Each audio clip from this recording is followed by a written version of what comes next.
Hey friend, have you subscribed to the podcast yet? If not, be sure to subscribe and follow wherever you listen to podcasts. That way you can get episodes first every week before everyone else finds out about them. Subscribers always get the episodes early. And if you haven't yet, I would love for you to leave us a rating and a review so that more people can find out about the show. We love inspiring others and we hope to reach more people. Thank you so much for your support.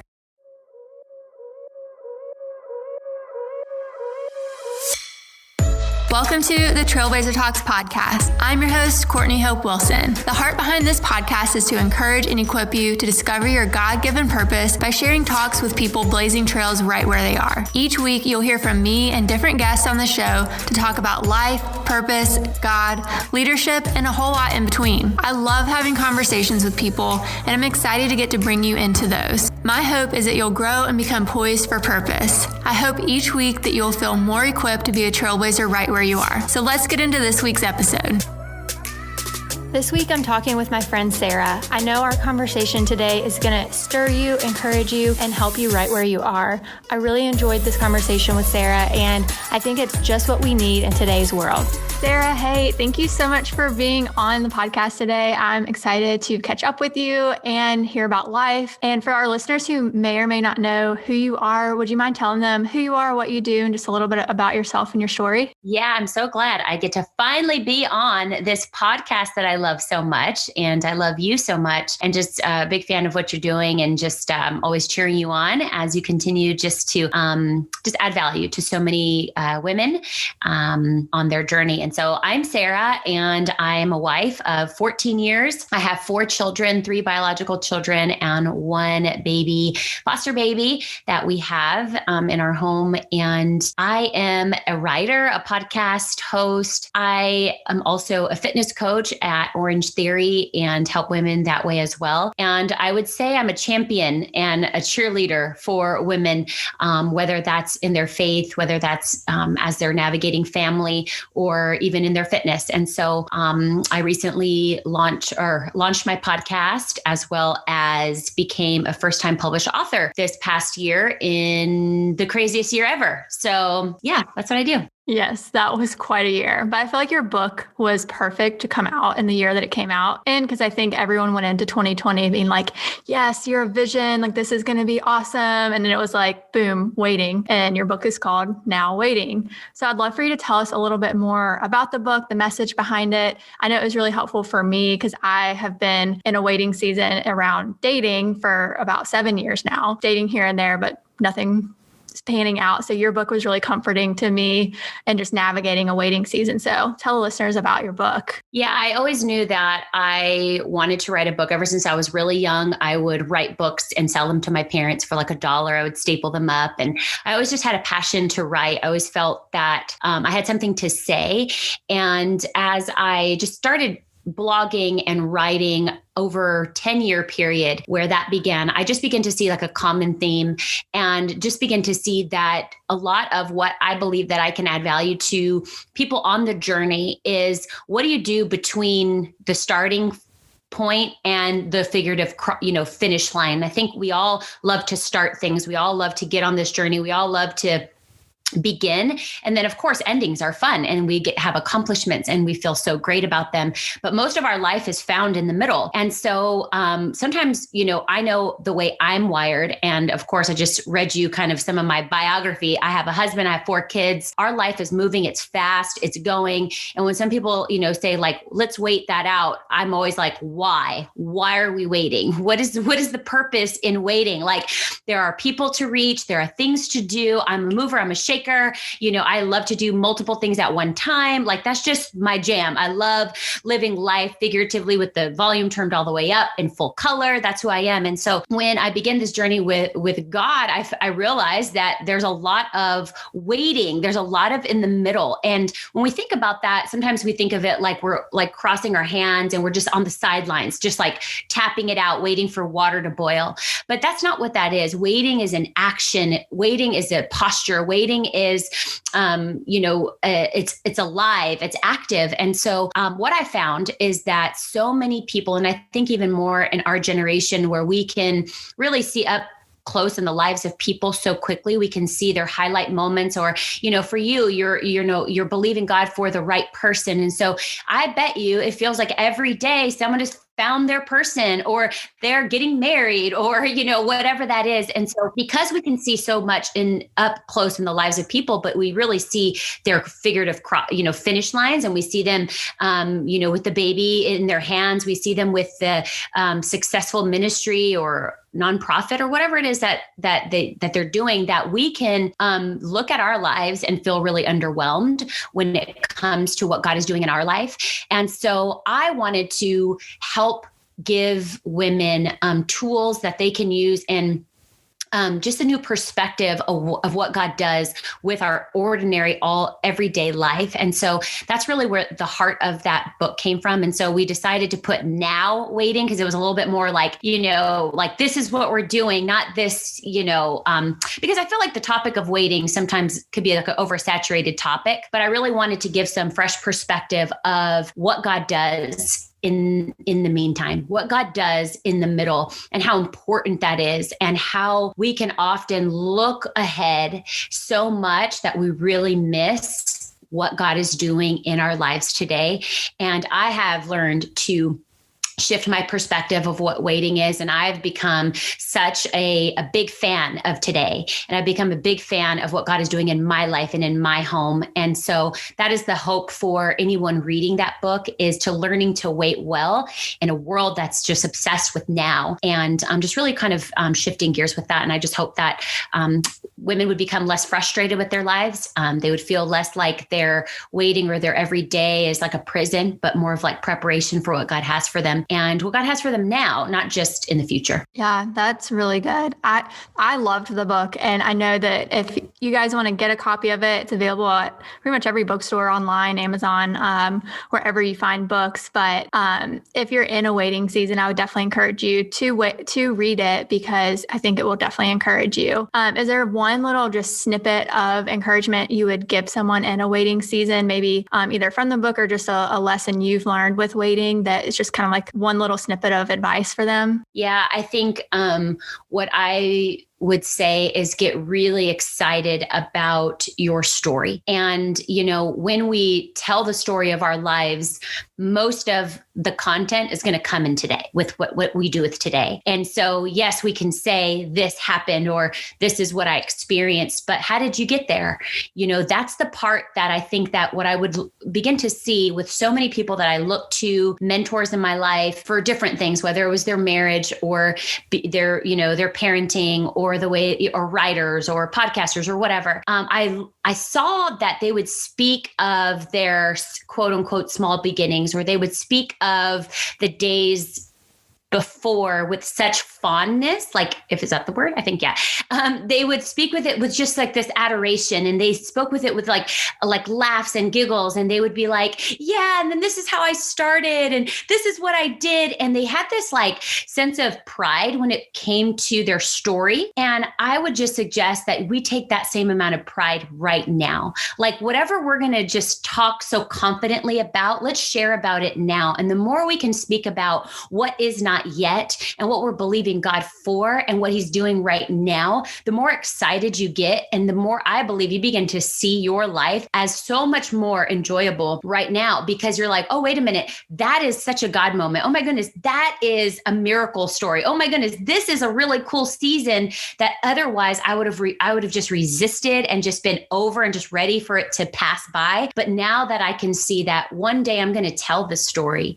And I say in the book, our waiting is our story. That's where the story matters, right? You're a writer. And so you take people on a journey, and that's the heart of it. There's no glory without going through that stuff. There's no miracle without needing one. There's no, victory without having to persevere. And so that's what I would say. I would say is like, picture yourself on the other side. Someone asked me that, what does the other side of your waiting season look like? And I was like, I've never thought about that, And so just picture yourself in that way. And whatever that is, did you, were you just, kind of dragging through it, or were you fully embracing it? Were you running on mission?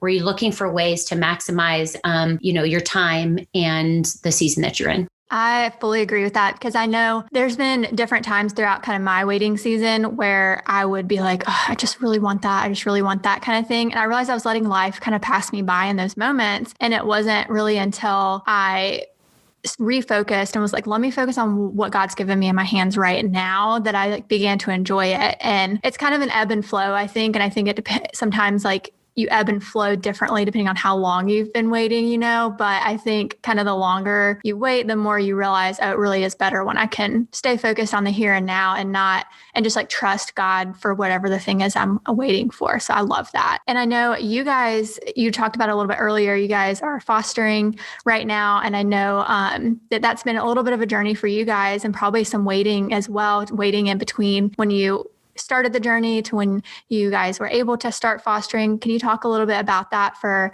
anyone who maybe also on that journey or wanting to start that journey and just kind of encouragement that you have too? Yeah, my husband and I have always been really passionate about the foster care system, and we've served in different ways. We've raised awareness in different seasons. And we just felt like this was the season to open our home to become foster parents and to become a foster family. And just like starting a family or getting married or doing anything new, there's never the right time. It's never like, this is the most perfect time to, start this or do that. We have everything going on. And so we just felt like it was time for us to just take that next step and open our home. And so it's been a really incredible journey. When we went through the process, I remember one of our first trainings that we went to, it was like an informational training, if you will. And so they were like, all right, we'll see you guys next week. Bring friends. And I was so caught off guard because in every aspect of life, that anything that's exciting, you bring a friend, right? Anything that you are excited about, you tell people about. So you tell people about the new workout program or the new thing or whatever, or the place or the restaurant or the coffee shop. And it was like, I realized that bring friends along this journey of fostering. And so we've just been really trying to share our story with that. We believe that, as Christians, we're called to take care of children in foster care and to really just partner with people and their families in transition. And so we know that not everyone can open their home or is going to open their home, but everyone can do something in regards to foster care, whether they support a foster family, whether they connect with local organizations that are doing something there. And so, it's just been a really wild journey. We have our third placement right now, and it looks like this could potentially be a longer placement for us. Our home is open for adoption. We do feel like there is one or maybe two children out there that will find a forever home with us. We call ourselves the Johnson Crew. And so it's been a really beautiful thing for our children and for them to see. My girls are 10 years old and my son just turned 7. And so, they're seeing up close just some real things. And one of the things that we feel really passionate about and what we always encourage parents is keeping your children close to brokenness and keeping your children close to real things that are happening on the earth and how they can not only experience that and see that, but that they know that they have an answer and that answer is Jesus. And so that's been really just a sobering thing just to see our kids just really embrace that. We're talking a lot with our children about really hot topics, whether that's pro-life and all of that. And so it's just a way for us to show them that God has a plan for every person. And so it's been awesome.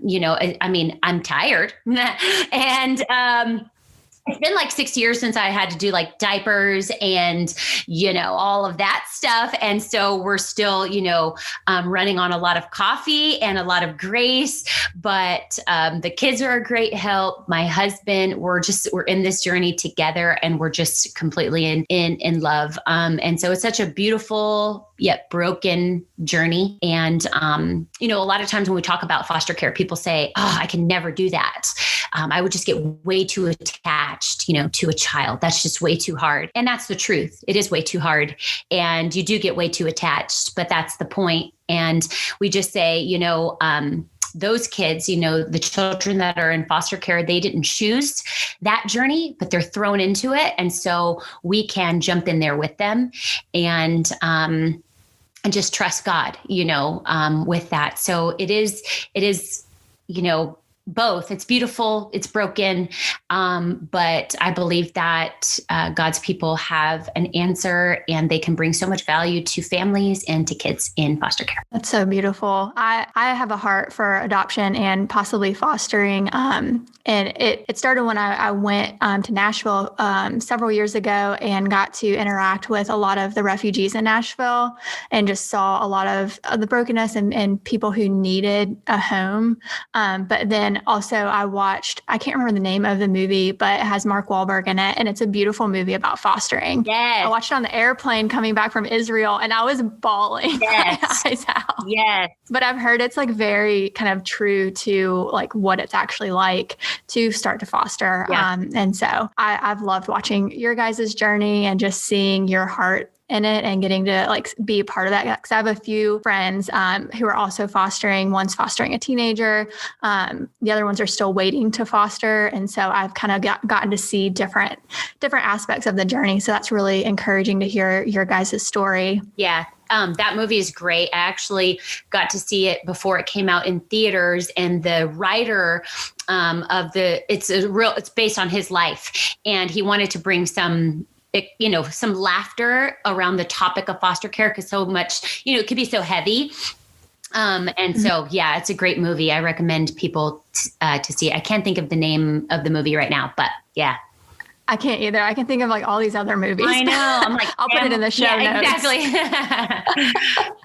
That's what show notes are for. Well, switching gears a little, I would love for you, because I know you mentioned that you also have a podcast called InfluenceHer. And I would love to hear a little bit more about your show, the heart behind it, because I would love the listeners to also tune into that as well, because I know you talk about a lot of different stuff on there, and it's always encouraging. I love listening to your episodes. So tell us about it. Yeah, InfluenceHer. I wrote that on a napkin, maybe 13 years ago. And I said, one day I want to have, and at the time it was like, I didn't even really know what a podcast was, but I knew that was something that I wanted to do. And as I just have gone through my journey and my story, the three areas that I really speak into specifically is influence her faith, influence her family, and influence her fitness. I believe those are just areas that God has given me a voice for, and just an area that he's called me to speak into. And so it is a new podcast. I launched it right around the time where I launched my book, which is coming up on a year ago. And, my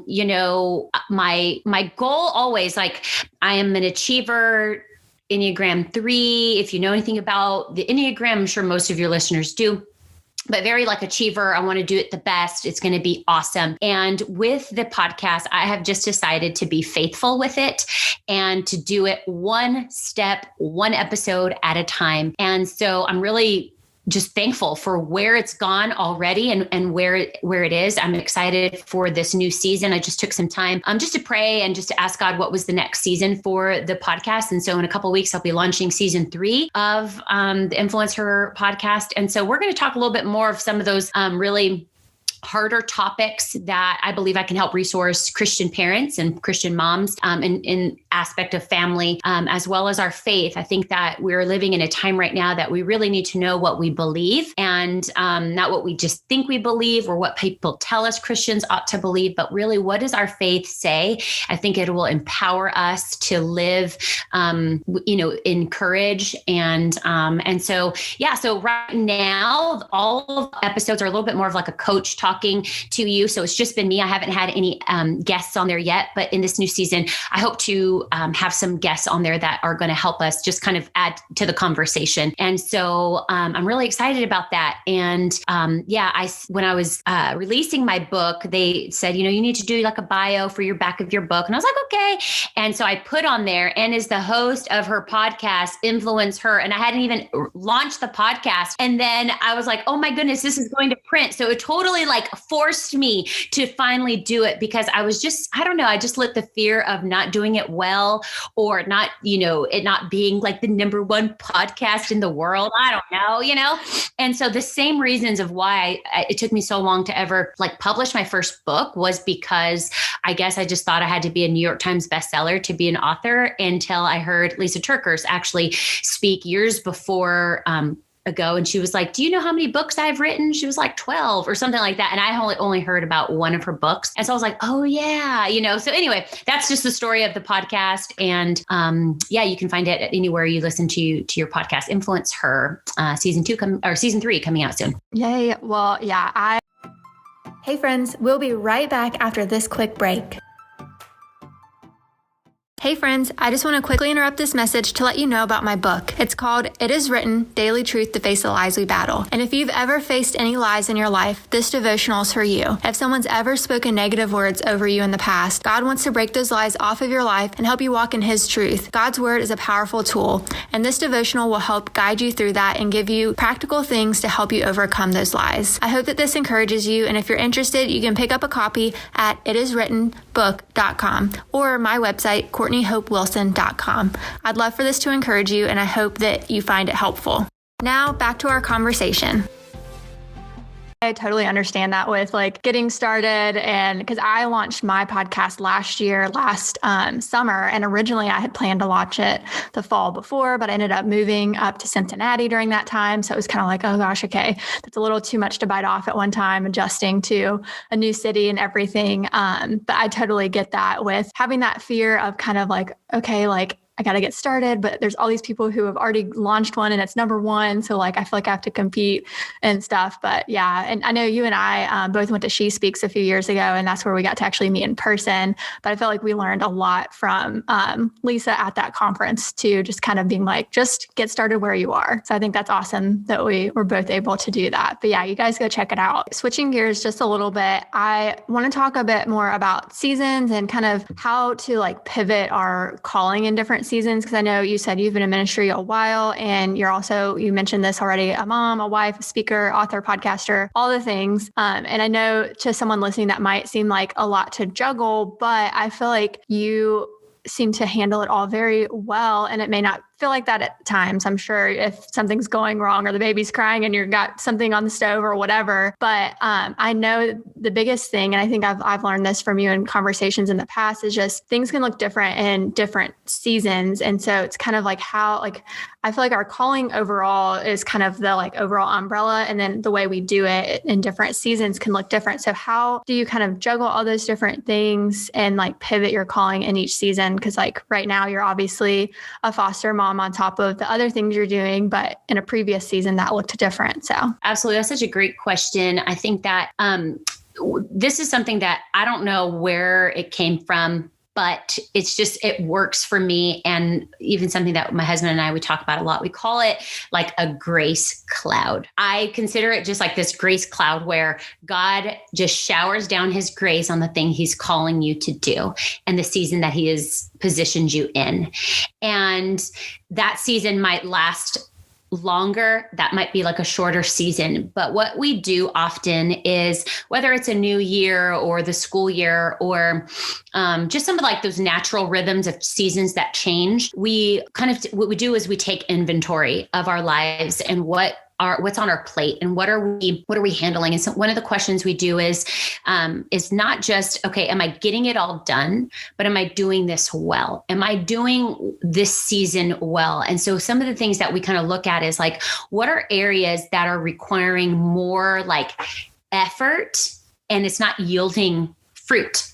What are some things that we're still doing more in striving because we feel like we have to, or is it, or is it just kind of taking work, that we just kind of need to persevere? And so we take inventory of our time. We take inventory of, kind of how we're spending our time, the relationships and the people that God is calling us to. And then the areas that, we're doing, whether that's the podcast, whether that's, writing. And then, now, like you said, I have a newborn in my house. And so that's different. That's a different rhythm. That's a different thing. And as much as literally he is on this ride with us, we're listen, little guy, you're joining this crew and we're moving fast, and so we do that. We do that often. We do that, and sometimes we just kind of flesh it out. I remember I was just conversating with friends, and I just kind of went through my schedule with them, and verbalizing some of the things that I said, I realized, why am I doing that. Like that is taking so much effort and it's not yielding a result that is worth it. And so I think that one of those reasons, or one of the things that I would say is when we are in striving mode, we are hoping God will give us some direction on the fly. Like I'm going after this and say, hey, God, can you kind of like speak into what I'm doing? And we're going for it. But when we're abiding in Jesus, when we're saying, God, this is what you've gifted me with. This is the voice that you've called me to. I know that this is a part of your redemptive story, whether I'm coaching someone on a treadmill or whether I'm, helping a mom kind of figure out her time, and juggling that, or life with 2 kids or whatever that is. And when we're abiding, I believe that he gives us insight. I believe he gives us strategy to take care of the things that we have. Doesn't make it easier. He's not making it easy, but it says that his yoke is easy and his burden is light. And so although we might have tough seasons and although we might have a lot of things going on, I believe that the grace of God is sufficient for what he's called you to. And so areas that you can kind of see where it's kind of like the squeaky wheel, you're kind of like, what is this? And sometimes we don't address that because we don't stand still long enough.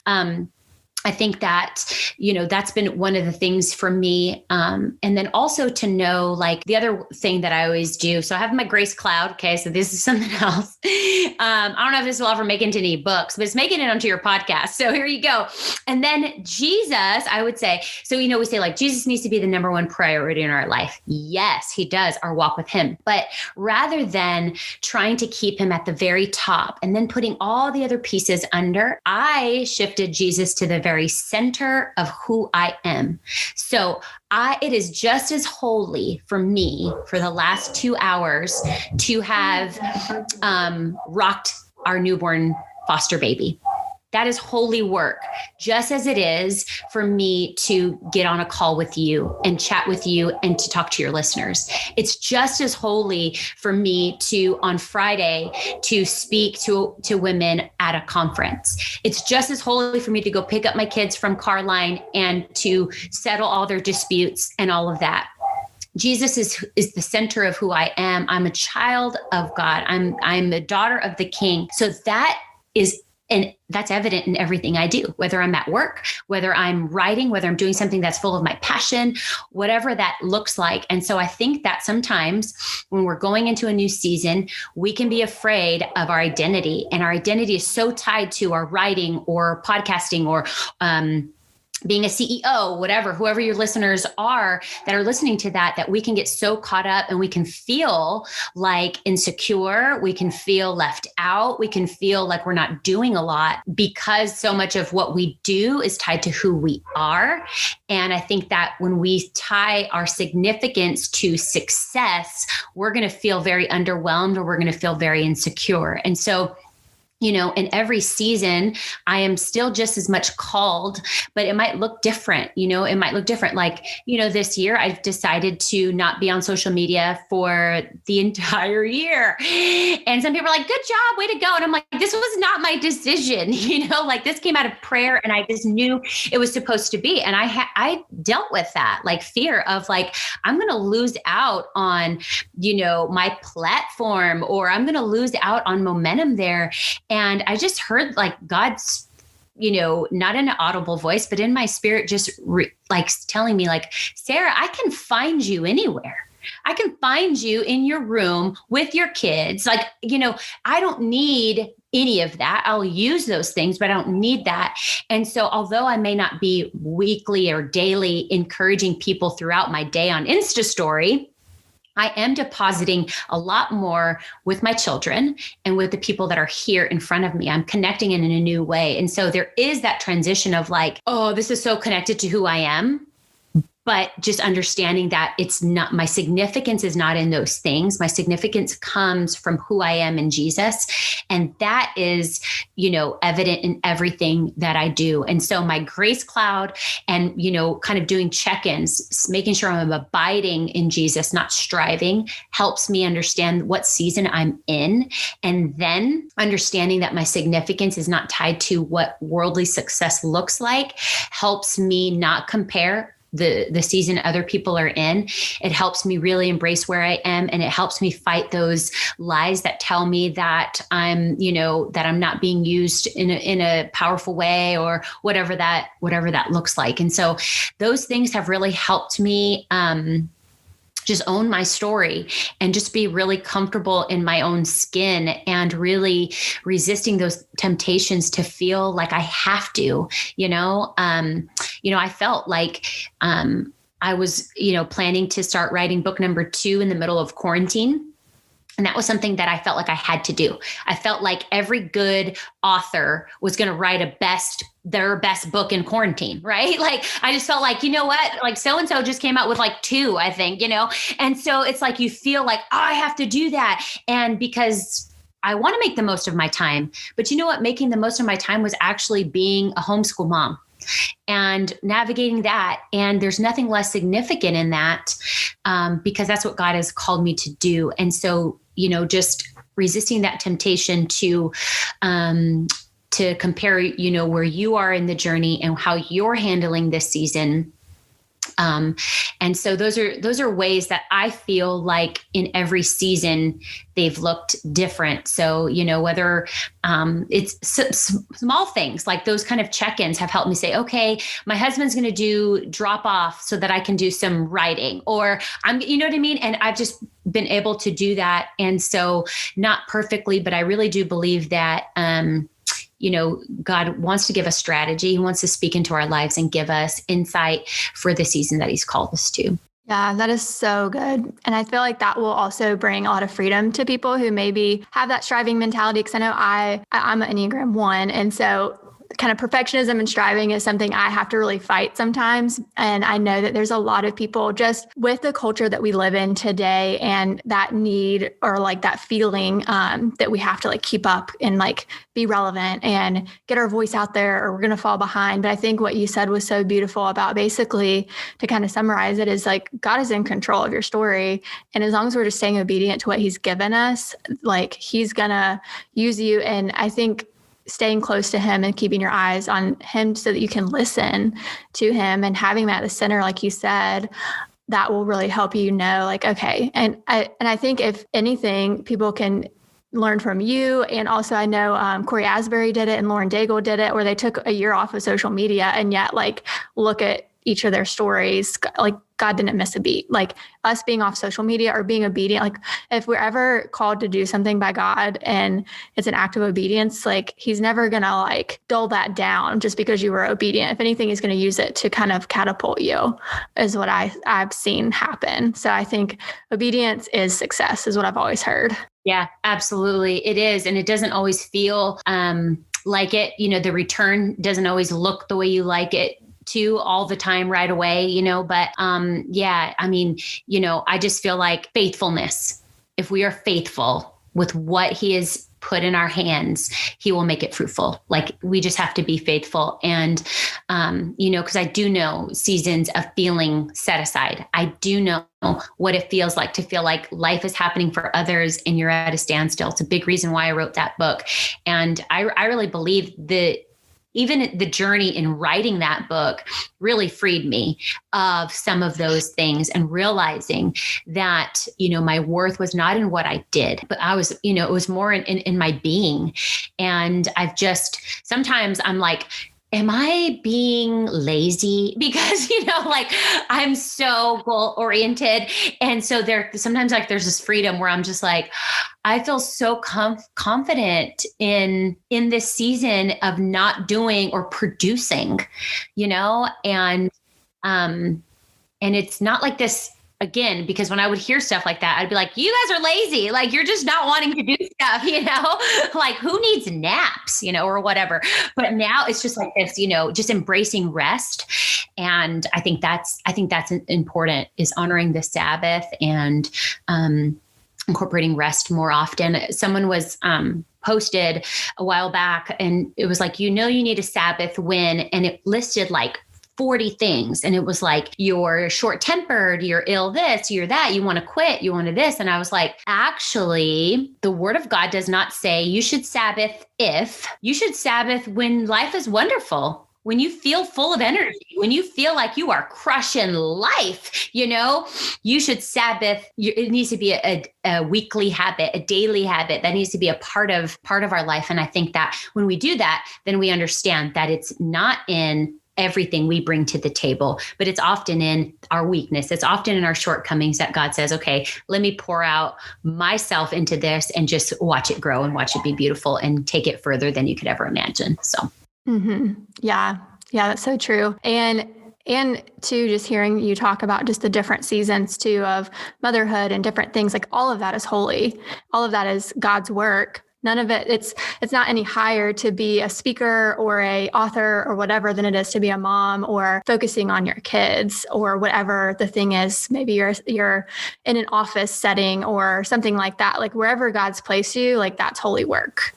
I think that's important for people to hear too, out of what you said is like, you don't have to be on Instagram to be doing holy work. You can be doing it in your home or you can be doing it wherever God's placed you. So I think that's super important. And with that, I wanted to ask you too, how can we continue, just given the year we just came out of and everything, how can we continue to stay kingdom minded in today's world? Because I know everything has just seemed so loud and divisive. And how can we pursue unity as believers, as we kind of think of some of the things you just said too? Yeah, I think that's such an important question, something that I've been really seeking God about. And putting together on one of the episodes coming up on the podcast. And just because, I really do believe that it's been noisy, I would say, some things justifiably loud and some things that I really believe have been chaotic. And what I think is so necessary is, once again, and I know sometimes like you go back to like the basics, but really is, but just abiding in the Lord and staying super close to him and hearing his voice and knowing what he has to say.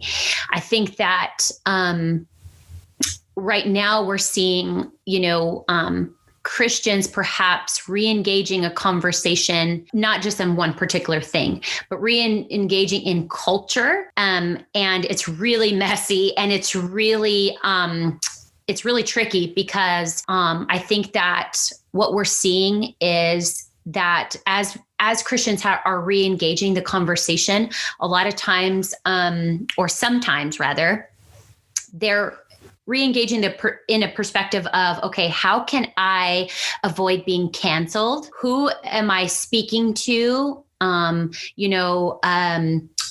do I feel about this? Or what do these people feel about this? When in actuality, our world needs the gospel and our world needs the truth of who Jesus is. And I think that although pursuing unity ought to be something that we desire, the Word of God calls us to pursue unity. But I also think that we have to understand that if you are a Christian and you profess Jesus to be the Lord and Savior of your life, that message is divisive, right? It's the religion that says Jesus is the only way to the Father, and he's the only way to heaven. He's the only eternal hope for you. And unless you confess with your mouth, believe it with all your heart, and make him Lord of your life, then the alternative is eternal hell. Like that is divisive, And so I think that what's happening is that it's a really uncomfortable moment, but I really believe it's a refining moment. I believe it's a pruning moment. And I believe that, yes, although these things, it'll show the fruit of people and what they've really built their faith on. But I do believe it's a moment for us to really ask those questions. What do I believe?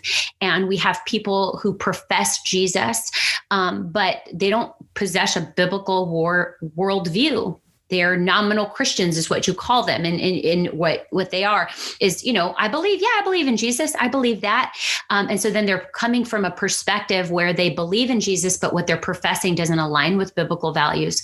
And so I think that in this season, I think we need to be watchful of who we allow to speak into our lives. I think that not everyone is called to be our teachers. I think that we need to make sure we're rooted and grounded in faith community. I think that because of 2020, there's been so much disconnect. So a lot of people feel very isolated and alone. I think that people need to be pursuing faith community, whether you're doing that online or in person. You need to be like, that needs to be a priority so that you can be around other believers who are going to sharpen you, who are going to help you, walk out your faith. And then I believe too, that we need to, not fear people. And I think that's a big thing right now. I think a lot of people are afraid of losing people, of losing, their ground with people. But I think that in a world with a lot of noise, it's lacking wisdom. In a world with a lot of truths is lacking the truth. And so I think that we can do that in love. I think we can do that in grace. And that does not mean run from the conversations. It does not mean to go and hide. And I think that we need to understand that just because somebody is strong in her convictions doesn't make her mean, doesn't mean that she is a mean person or divisive.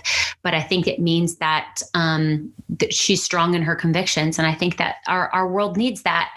Our world needs us to be certain about what we believe. And so, it's been so heavy and it's been so, disappointing in a lot of ways. There's been a lot of, people that I've looked to and I'm like, oh man, and you feel like, you almost feel like you don't have a home, you know what I mean? Of what you believe. And so, I just think that just staying close to Jesus and just being willing to be unapologetically certain of what he's called you to and to speak up no matter the cost, I think that, we're not going to always get it right, but I know that he's calling us because we do have an answer, because it's him that is the answer. And so, when we look at the Bible and we talk about a lot of times too, it's like Esther, this is what Esther did. And then like Deborah, this is what Deborah did. And then Paul, this is what Paul did. And we want to be an Esther. We want to be a Deborah. We want to be a Paul, but we don't want to lose face in culture. But we don't want to look like confrontational people. But we don't want, and that's what all these people were. Esther had boldness and did something that cost her a lot. And I'm sure not everyone agreed with what she was doing, And the same thing with Paul. I mean, if you look what he did, it said like he went from town to town arguing and telling people like, this is the way, that's it, And so it's like, and yet sometimes we have such a hard time with that. And I think, whether that's people pleasing, whether that's setting up our own kingdoms instead of being kingdom minded, makes us a little bit more fearful of what people have to say rather than who this can help and who it can set free. And so I just charge every girl to just be so in love with Jesus, be submitted to him, and just to run your race unapologetically, knowing that he has called you for such a time as this. You're made for this moment. And there are other girls that are running with you. You may feel alone. You may feel like it's your only, you're the only one speaking up about this or that, but just trust that the gospel is sufficient. We don't need to add to it. We don't need to take it away. We don't need to package it up into a pretty graphic. We could just say it like it is. The gospel is sufficient, and it is divisive, but it is the only hope for eternity and for people. And so that's the good news about the time that we're living in. Yeah, I think it's so, so important, like you said, for people to make sure that they know the truth for themselves, know the gospel for themselves, because that is the ultimate truth in a day and age where everyone's quote unquote living their own truth. Like we need to live God's truth. So I love that. And my last main question for you before we get into a couple fun things, the heart of this show is to talk to people who are blazing their own trail right where God has them and inspiring them with their stories, because I know there's always power in telling our story, the story that God's given us. So what is one piece of advice that you would want to leave the listeners with that you've kind of learned along your quote unquote trail in life? Yeah. Even just kind of what I was talking about of like, we want to be Esthers, we want to be like heroes of faith until it costs us something. until it's a place no one has gone before, and when I think about a trailblazer, I think about someone who's willing to go where no one has gone before, someone who's blazing their own trail. And we do it in the name of Jesus, and we do it for his kingdom. But I would just say, if there's anything that has held me back, has been fear, fear of unknown, fear of what people think, fear of not whatever that is. And it's such a horrible friend. It's a terrible, thing to keep with you. We're to leverage fear. We are going to experience fear, but we are not meant to live in fear. And so cast fear aside every single day. I love the scripture that it says perfect love casts out fear. And so fill yourself with God's love. And I believe that when you do, you're going to take risks. You're going to step out in faith. You're going to do everything that God has called you to. The word adventure actually is in the definition is hazardous. Like adventure means like risky things. And so I know I want to live an adventure. I know that I want to live wide open, not small, and experience all that God has for me. And so with that, it's going to be, it's going to require to take risks. And I would say that taking risks and trusting God for really big things has been an incredible journey in my life. And so I encourage every trailblazer that is listening to this to go for it. Like, don't hold back. Life is but a vapor. And every day I'm like, is Jesus coming back today or what's going on? So might as well leave it all on the field, live your life poured out, and give no room for fear when you do it. That's so good. All right. Fun question. Is there anything that you're loving lately? Anything that you're currently enjoying that you want to share with the listeners that they would want to check out? Yes. Okay. So this is hilarious because right now that I'm on an Insta story, I'm like, who do I tell? Like these, right here. Yeah, exactly. Tell these people. These fun things, like my favorite new snacks and stuff. So I like in terms of food, I'm really loving these. They're called One Bars, but they're like my favorite protein bar. So if you're looking for a new protein bar, One Bar, very random. I'm also really loving my new like soft pajamas. I got them from Target. So not small business, but I'm really loving like very soft pajamas. And I just turned 37. And so I got a robe for the first time. And so like, it's just random stuff that I'm like, who am I telling, about this? So I got a really soft robe and soft pajamas. So I'm like, really taking care of some comfort, obviously here. And One Bars will change your life. They're really good protein bars that I really like. Yeah. I love that. I got a robe for Christmas too. So, and I'm 29. So I think the older we get, the more comfy we want to be, and we're all at home now anyway. So why not be comfy? I love it.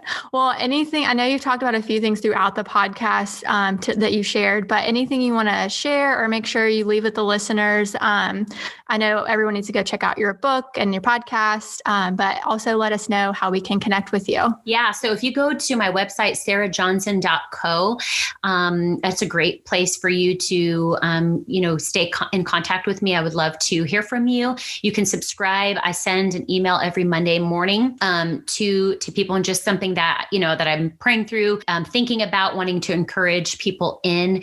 And it's also an opportunity where I kind of keep you updated with a new, episode of the podcast or things that I've got going on. But that's a great place for you to connect with me. I always respond to people's emails. And I just really love, as I've, take this break on Instagram and Facebook, it's been really cool to see new ways that I'm connecting with people that have been a part of this journey for a long time. And so, yeah, be a part of the Sarah Johnson community there.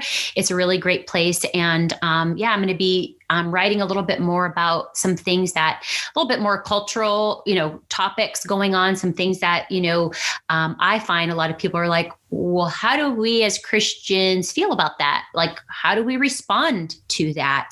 What happens when this is happening or whatever it is. And so I'm excited for those uncomfortable conversations because I think that they're needed to be had. So that's a good way for you to connect with me. And I would love if you do buy the book, let me know that you did that. You can tag me on Instagram and Facebook, and it'll still give me that notification that you did. That way I can know that the book is bringing some value to you. I love that. And I love your emails too. It's a really, really encouraging thing to start your week with. So I love that you send those out. So you guys be sure to go and sign up for that and connect with Sarah. And thank you for being on the podcast today. I've enjoyed our conversation. It's been so good. I know it's going to encourage the listeners too. So thank you for being on the show. Yeah. Thanks for having me. Continue to go and blaze those trails, Courtney. It's always such a pleasure to talk to Sarah. I always leave our conversations just feeling so encouraged, and I hope that you feel the same way. If you haven't yet, make sure that you're subscribed to the podcast or following us wherever you listen.